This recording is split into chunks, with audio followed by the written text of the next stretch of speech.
When James speaks of the word world, he means these things, these three areas that we get so wrapped up in: the desire for pleasure and riches.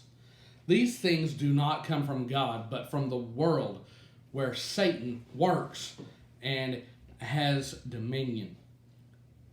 But James uses a harsh word to condemn the attitude of those who live according to what the sinful world has to offer. He calls them adulterers. They're guilty of spiritual adultery.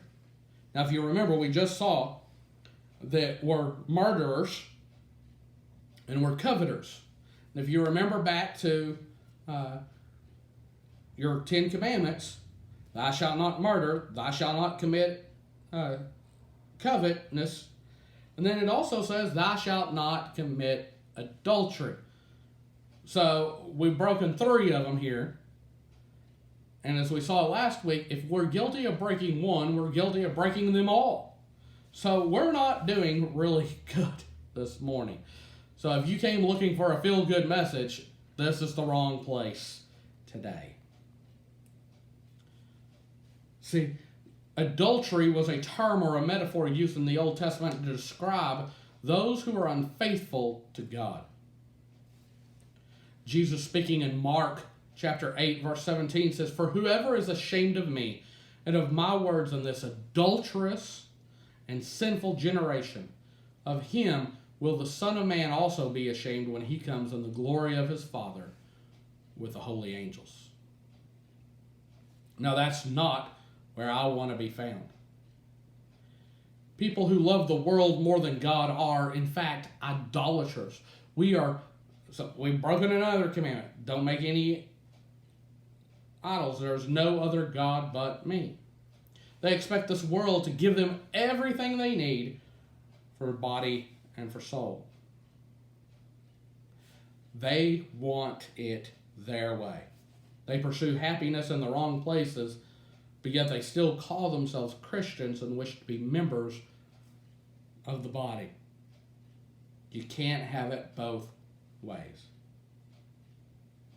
They want to be part of the world, but part of God at the same time. Let me straddle the fence, and they're happy.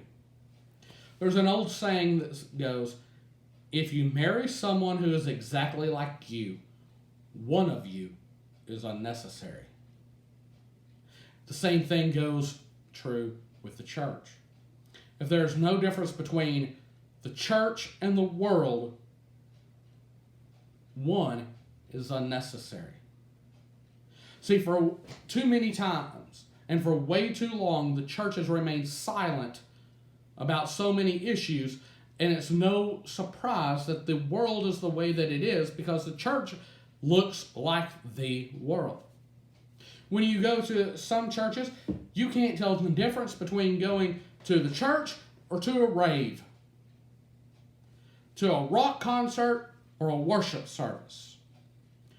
When the world can't tell a difference, there is a problem. We don't need more country clubs. We need more churches in our world to deal with the problems that we face on a regular basis, or the challenges that we have to our faith, because we need something or someone to show us and guide us how to go through our everyday life when real life happens.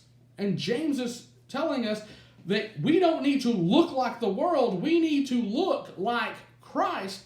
And in order to do that, we need to stop our quarreling. We need to stop our fighting, because all it is coming from a enviness, a pride, and a partnership with the world. We can't have it two ways. Whoever is a friend of the world, whoever seeks their happiness in worldly pleasures, cannot be a child of God. What does darkness have to do with light? We need to look different. We're called to be a city on a hill, a shining light. But if our light is being darkened because we look like the world, then we have a problem. And we need to check ourselves so that we look more like Jesus than the world. Here's why it is so disruptive to the unity and peace of the church. If I try to have it both ways, my relationship with God suffers. If my relationship with God suffers, then my relationship with others suffers. If my relationship with others suffers, then I'm not being effective in sharing the gospel. I'm not showing God's love towards others, and I end up becoming bitter and having hatred towards others. And if I have hatred towards others, then I'm becoming a murderer in my heart. So you see why it is so important and imperative that we make sure that we aren't buying into the lies that Satan throws at us.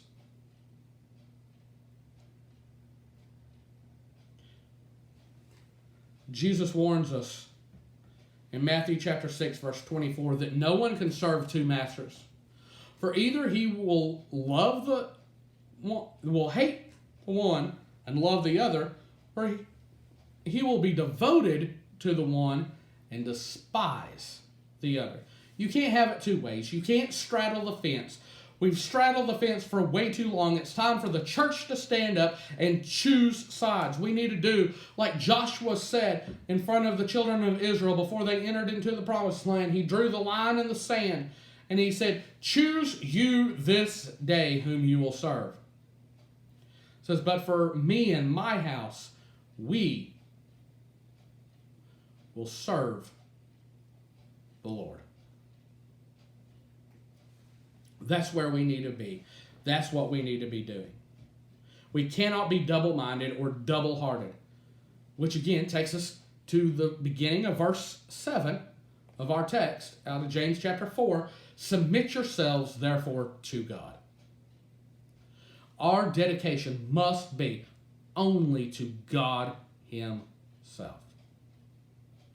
Only through an undivided submission to God can our relationship with Him and with each other be joyous and peaceful and helpful and fruitful. Only when we give ourselves completely over to God will we ever be able to truly grow in a relationship with Him and in relationships with others. So do you remember what causes fights and quarrels among everyone? A passion for the world's pleasure, a partnership with the world, and the final one is pride. We see this in the rest of chapter 7 and verse 8. Resist the devil, and he will flee from you. And I love this about verse 8.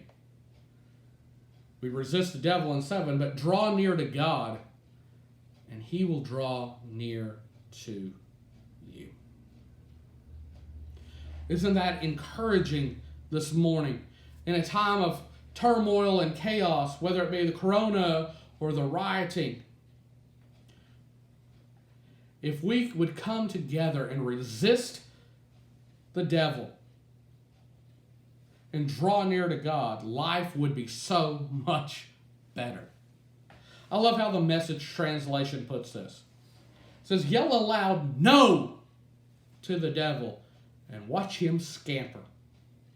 Say a quiet yes to God and He'll be there in no time. Aren't you glad that we have a Savior who loves us enough that when we call out to Him, He is right there beside us, caring for us, wanting to be with us. See, the devil is the one who is always trying to pull the children of God away from our Father and push us into pursuing the sinful ways of the world. He is the one who brings up these feelings of pride and arrogance which stand in the way of being submissive to God. Instead of submitting to God, we rebel against God, and that leads